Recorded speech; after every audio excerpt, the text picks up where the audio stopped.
Hello everyone, Lewis from good old Scrubwood Studios here with another quite a late unboxing video, considering that this is the same box I opened in the last one of these, which was a couple of weeks ago now. But anyway, this is going to be the second thing that is in this box. I already know what it is.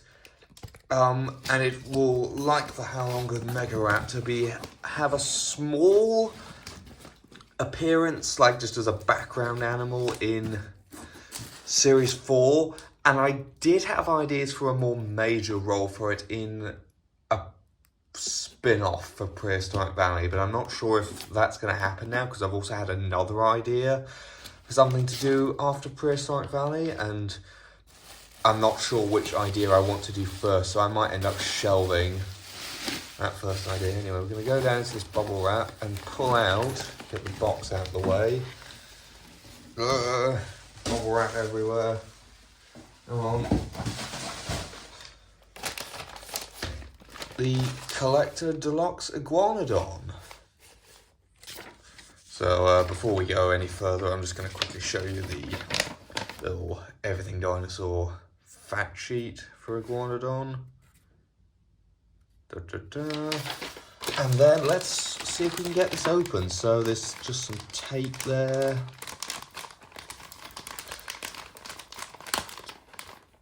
So just peel that off.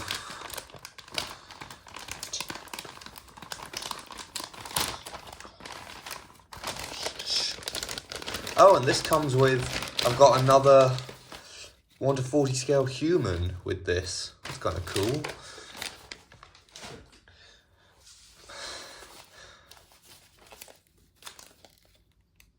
And then we've got this weird, almost foamy type stuff around the legs, which is interesting.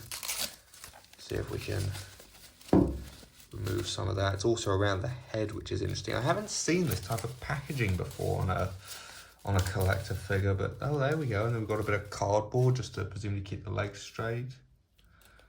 When was this made? 2018, eh? It's definitely quite big. There's a bit of cardboard around the tail as well. And finally, let's get that head out, I think. Let's see where to life. There we go. Just unwrap the head. And there we have it. Wow, this thing does look quite nice. And is definitely very large. I can't remember exactly how big Iguanodon got, but wasn't there a really big specimen found recently? I don't remember. I'm not too knowledgeable when it comes to ornithopods, but up until now, the only ornithopod figures I've had were Chinosaurs. I had a Chinosaur Iguanodon, which was in like one shot of Lake Labyrinthodont in Series 1, and I think I had a Chinosaur Parasaur that was a corpse a couple of times. I don't even think it's ever been shown alive. Oh no, maybe it was shown alive once, and I think that was also in the same shot as the Iguanodon. Well, not the same shot, but the same scene, just as a background animal. And unfortunately, this guy, like I said, doesn't have a major role in Series 4, but I figured, you know, if I was going to have him as a background animal, I'd get a nicer figure than that Chinosaur, which was playing Iguanodon previously.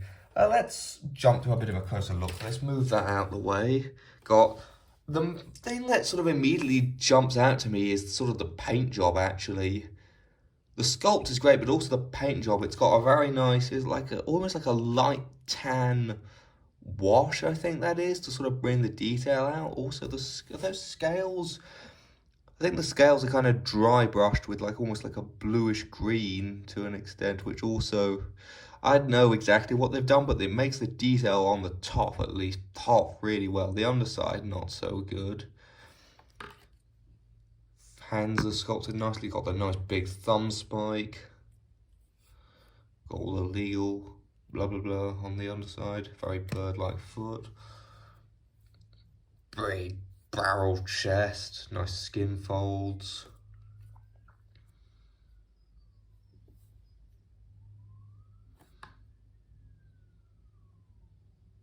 Nice orange eye. See if I can get the camera to focus.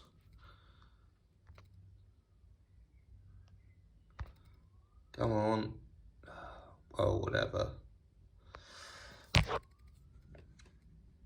So that looks nice. What detail? Have we got any detail in the mouth? Not really a lot, but there is a tongue in there. You know, it looks pretty decent. And I do think the colour scheme I do like in general. It's naturalistic. It's not too flashy, but it looks plausible for the animal, and I like that. Got a nice texture for the beak there. In fact, the texture for this thing on the whole is really nice, actually. It's quite nice from a sort of a tactile sense. It does have nice scale detail, even though it might be a bit over-textured potentially, like maybe in real life the scales wouldn't have been quite this proportionally big. It does have a nice feel to it, and it's got a good bit of weight to it as well. It feels like a good solid lump of plastic.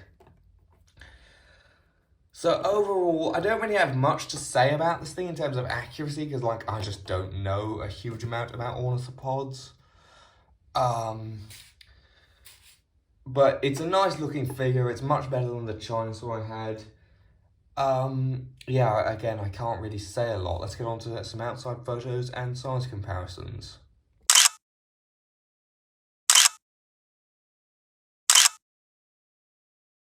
Okay, so starting off our size comparisons, first of all, I want to quickly point out that this little booklet does have some facts about the animal and whatnot, which is always nice. But anyway, our first comparison is going to be the CollectA 1:40 scale human. And then one of Iguanodon's contemporaries, the CollectA Neovenator. This is the standard one, which realistically is probably a bit small to be in scale here. At least if we go with like, it says 10 meters in here. I don't know, again, how accurate that is now, but if we think of this as a 7 meter Neovenator, this is probably a bit too big. And indeed, if we think of this as a 1:40, a 2 meter human, then like that would be 4 meters-ish. That'd be 6. So this would be more like 12. Something that's a bit more comparable in size is the CollectA Deluxe Neovenator, the old one.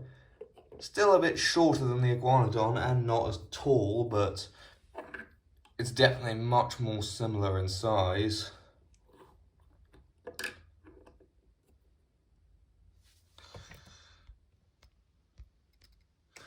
And then for one final size comparison, it's going to be another of Iguanodon's contemporaries, and that's the Natural History Museum Baryonyx.